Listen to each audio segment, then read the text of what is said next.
Hi everyone, it's Miss Rossi. Today I am going to show you how we can take our weaving off of our loom. When we're done, we should end up with something like this that is totally off of the board, just made up of our yarn. What you'll be needing today is your finished weaving. You're going to need a scissor, and that is it. The first thing we are going to do is we're going to tie up our loose ends. So wherever you have any loose pieces of yarn, whether that is somewhere off the side, or at the top or bottom, you're going to tie those down to the white string that we used when we wrapped our loom. So looking at this, I am going to pull that white string up and take my pink yarn and just tie a knot around it so that it doesn't end up unraveling once we remove it from the board. So I am just going to take my yarn and that white string. I'm going to create a loop around the two. So then I have a loop and I can pull my pink tail through to make our knot. Once you have it knotted, you can carefully cut all of that extra yarn off without cutting your white string. We don't want to cut that. And then I'm going to do the same thing at the bottom. So I'm just going to tie this tail onto that white string. So I'm going to wrap it around, create a loop, and then tuck the tail through. There we go, and then just snip it off. Perfect. The next thing we're going to do is deal with all of these knots that we have throughout our weaving.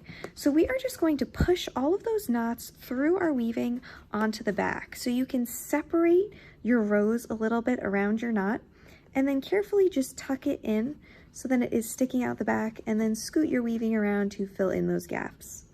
So I'm just going to do that with all of them. Just gently pushing it through to the other side. If you have any on the sides, you can try and turn them in so they are facing the back, but I don't really mind the ones that stick up on the sides. I more care about the ones that are just in the middle, so I can just kind of smush those through to the other side.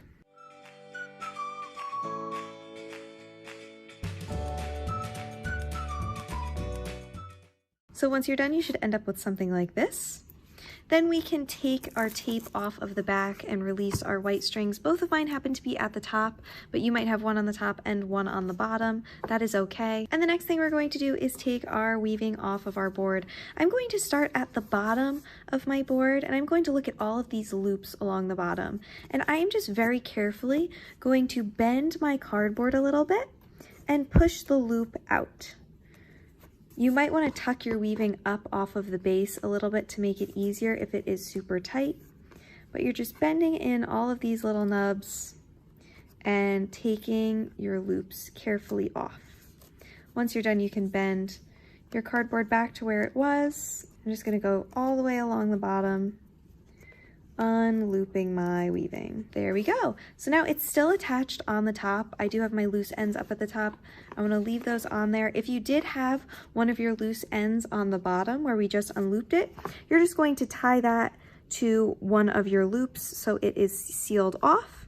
Now you can leave your weaving with the loops down at the bottom. Maybe you want to put a stick or something through it, but I like to cut my loops and then just tie them off. So I'm going to cut that first one, and then I am going to tie those two strings together just like you would tie your shoe, just to make a knot.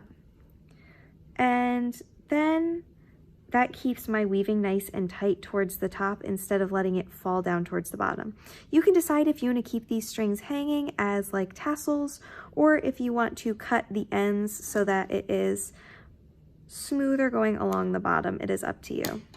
On this one, I let my strings hang across the bottom, so maybe on this one I'll cut them. So I'm just going to go along each of these white strings, snip it, and tie it. And now however tight you pull is how far it is going to scoot your yarn up. So you want to try and make sure you pull all of your knots to be a similar height.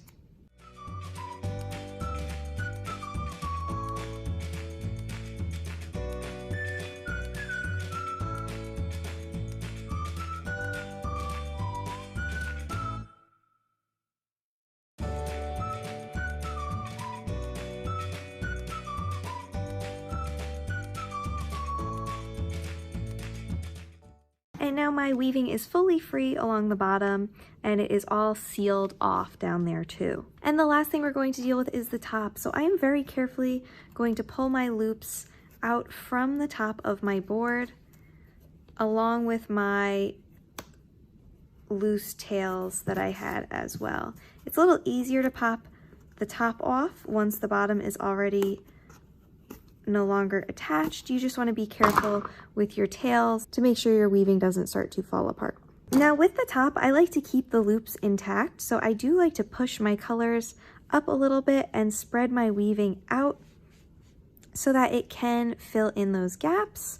And then all I'm going to do is take my extra white string that I have up here, and I'm going to tie it to one of those white loops. So I'm just tucking my string into that loop and going to tie a knot with it.